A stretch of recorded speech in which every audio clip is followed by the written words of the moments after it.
How many of you use a tool, machine, or gadget without ever thinking how it works? Reconstructing is the process of taking things apart to put them back together again, often in the pursuit of knowledge. Next time you find yourself bored or looking for a new hobby, try grabbing something small like a hair dryer or beard trimmer. Maybe it doesn't work anymore. Try to take it apart and see what's wrong and figure out how everything in there works. Reconstructing can be very therapeutic, rewarding, educational, even economical in the long run. Therapeutic benefits really start off at a young age. We're all curious as toddlers and we want to see how things work, and oftentimes we try to take things apart. We just get discouraged because we often break things as we don't really understand how everything is put together. As adults, sometimes our childlike behaviors grow with us. Some of us are still jittery, some of us can't stay still, some of us still have that childhood curiosity. It's a way to keep our hands busy, focused on the task at hand, and to really challenge our minds to see how all these things work. It also helps develop a sense of focus in a world with social media and all of these apps where we get achievements and coins.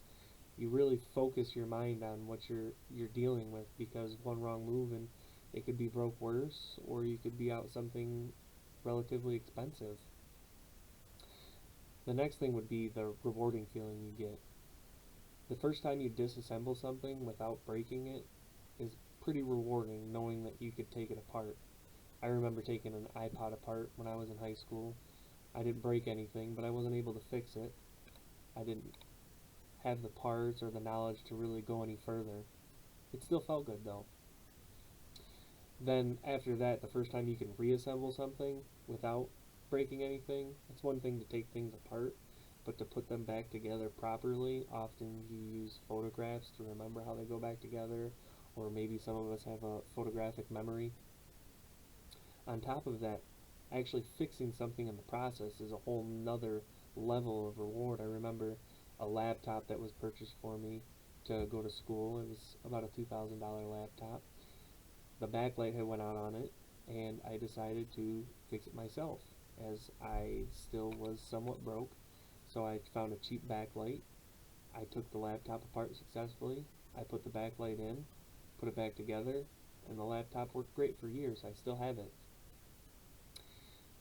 Another part of it would be education. You learn, especially in the sense of the laptop, how screws work, prongs, different connectors, how you can disassemble those without breaking them as you go. On top of that, you learn mechanics of things, the way that motors work, the wiring, different sensors, and what they do. Learning all of this stuff can really transcend into the world around us when we see things and see how they work. Lastly would be economical, and as I talked about the laptop that I still own previously, it was a $2,000 laptop, and having somebody fix it, I'm sure would have been a few $100s, and replacing it just was completely out of the question. So fixing that was really an economical reward on top of all the other rewards mentioned. Instead of buying something new, you just fix it like they used to do. On top of that, instead of paying somebody to fix it, you can do it yourself and get all of these rewards on top of the economical reward. So there's a lot to be gained in reconstructing, and today I told you about four great benefits: therapy, reward, educational, and economical benefits. It really is a great hobby with so much to gain, and you'll not run out of fun things to do. Reconstructing is nothing more than the ultimate adult puzzle.